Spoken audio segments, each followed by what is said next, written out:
Hello friends. Today इस आज के वीडियो में हम लोग बात करेंगे Schlack and Kumpf method. Schlack and Kumpf degradation method, what is this? Actually Schlack and Kumpf method is used for determination of sequence of amino acid in peptide and protein from carbonyl terminal direction. जैसा आपको मालूम है कि जैसा अगर मान लीजिए आप ये पेप्टाइड एक लेते हैं, ये आप देख सकते हैं ये टेट्रापेप्टाइड है जिसमें 4 एमिनो एसिड क्या है, 4 एमिनो एसिड एक दूसरे से जुड़े हुए हैं। और यहाँ पे हम लोग जब इसका स्टार्ट करेंगे एमिनो एसिड का डिटर्मिनेशन तो सी टर्मिनल से होगा, यानी कि पहला एमिनो एसिड जो हम लोग पता लगाएंगे वो हो जाएगा R4। ओके, वो हो जाएगा R4 वाला, यानी कि CH2R4 C-H जो अमीनो एसिड होगा, R का जो वैल्यू निकालेंगे वो अमीनो एसिड होगा। फिर उसके बाद ये यहाँ से बच जाएगा पेप्टाइड एसिड सीक्वेंस, यहाँ से पेप्टाइड एसिड का सीक्वेंस बन जाएगा और वो क्या हो जाएगा, उसको फिर हम लोग आगे करेंगे। ओके, सो नाउ इसको जो आपका पहला मेथड है शैलक एंड कम्फ मेथड, उसको आइसोथायोसाइनेट मेथड भी कहते हैं। ठीक है, इसको आप आइसोथायोसाइनेट मेथड भी कहते हैं। ओके, और इसमें क्या है कि जैसे पहला स्टेप क्या होगा, तो पहला स्टेप क्या है कि जो फ्री अमीनो एसिड है, यहाँ पे आप देखिए कि फ्री अमीनो एसिड है पेप्टाइड चेन का, इसको हम लोग प्रोटेक्ट करेंगे कि ये दूसरे से रिएक्शन नहीं करे, दूसरे यानी कि जो भी रिएजेंट हम यूज करने वाले हैं उससे रिएक्शन ये नहीं करेंगे। और इसके लिए क्या करेंगे, इसका बेंजाइलेशन करेंगे। इसका बेंजाइलेशन करेंगे किससे? बेंजोइल क्लोराइड से इसको रिएक्शन लगाएंगे तो जो बेंजोइल ग्रुप है वो अमोनिया में उसको ब्लॉक कर देगा और प्रोटेक्शन हो जाएगा उसका। Okay, so let us see how it goes. देखिए पहला यही है, यही जो है बेंजाइलेशन। आप देख रहे हैं कि ये पेप्टाइड है आपका। ओके, और इसने आपने बेंजाइलेशन किया। अब देखिए अमीनो एसिड यहाँ पे ये हो गया, प्रोटेक्ट हो गया, COPH से लग गया, यानी कि एन बेंजाइलेशन हो गया। नाउ जो दूसरा इसके बाद से क्या है कि वंस आपका ये हो जाएगा तो आपको करना क्या है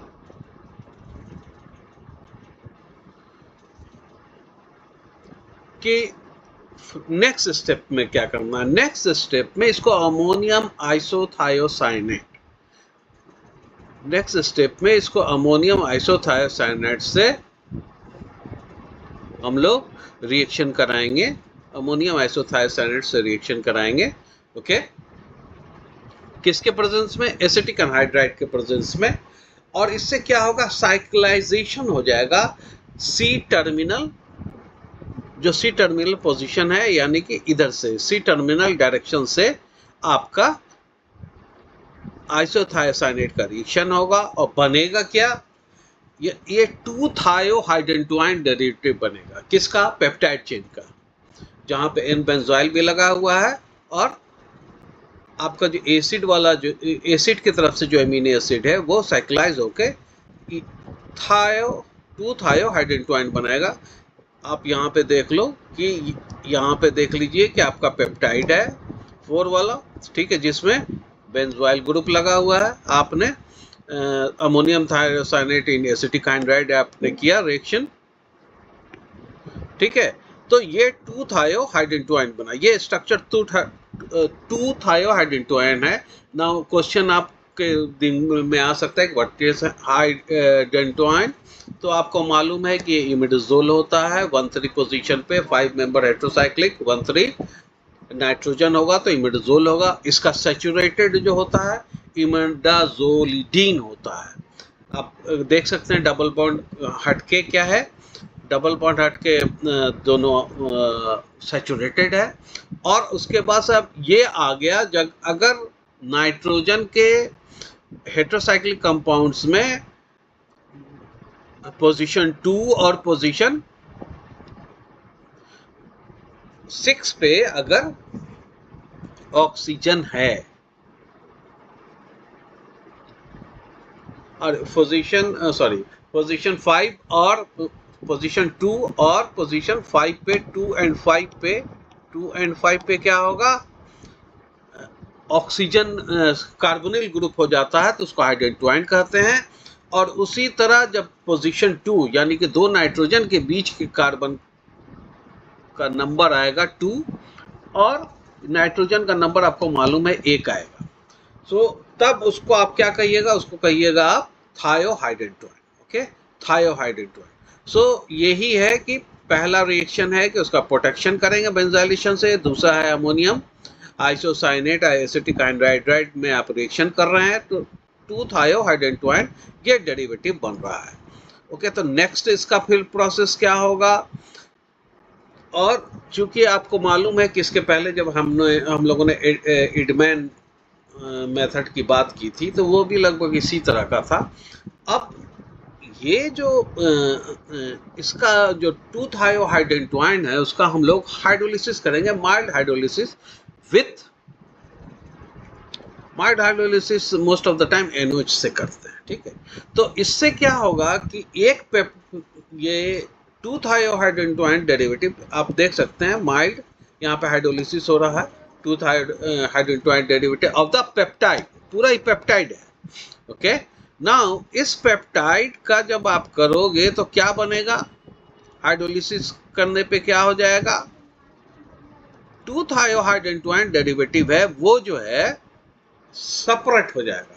आप क्या देख रहे हैं, आप R4 देख रहे हैं, क्या देख रहे हैं, R4। ओके, यहाँ पे R4 जो है इस सीधा क्या मतलब है कि R4 जो टर्मिनल एसिड है यहाँ पे R4 यू कैन सी, तो इसी का थायोहाइड्रोजन ट्वाइन अलग हो जाएगा और बाकी जो N बेंजोइल पेप्टाइड है, N बेंजोइल पेप्टाइड जो यहाँ से यहाँ तक है वो आपका अलग हो जाएगा, जिसका आप फर्दर डिटर्मिनेशन कीजिएगा।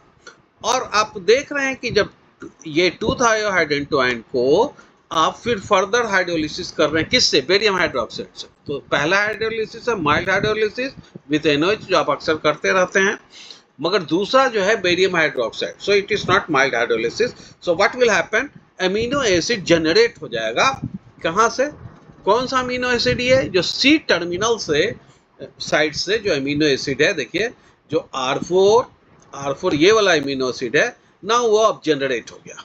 ठीक है, सो दिस इज ये है, so what we say mild alkaline hydrolysis of 2 hydantoin derivative yields 2 thiohydantoin corresponding to C terminal amino acid residue, है ना, and N benzoyl peptide containing 1 amino acid less than its remaining part of peptide intact। और ये जो आपको मिल रहा है, ये जो N benzoyl peptide मिल रहा है, इसमें एक अमीनो एसिड कम हो गया जो कि थायोहाइड्रोजन ट्वाइन में बन गया, और उसको जब आपने बेरियम हाइड्रोक्साइड से हाइड्रोलिसिस किया तो आपको अमीनो एसिड C टर्मिनल से मिल गया। ओके, सो आपने आइडेंटिफाई कर लिया, जब अमीनो एसिड आपको मिल गया you can identified it. Now actually you can see that this method is similar to Edman method. Edman method आपको मालूम है कि ये एडमैन मेथड क्या है, it is method of identification of amino acid sequence from amino side, और इसमें phenyl isothiocyanate use करते हैं। ठीक है, नाउ दिस प्रोसेस, ये प्रोसीजर है, इसको आप रिपीट करते जाइएगा किससे, रिमेनिंग पॉलीपेप्टाइड से। पॉलीपेप्टाइड कौन, N बेंजोइल वाला, N बेंजोइल प्रोटेक्टेड जो पेप्टाइड आपका बचा है उसमें आप रिपीट करते जाइएगा रिमेनिंग, ये यहाँ पे आप लिख सकते हैं N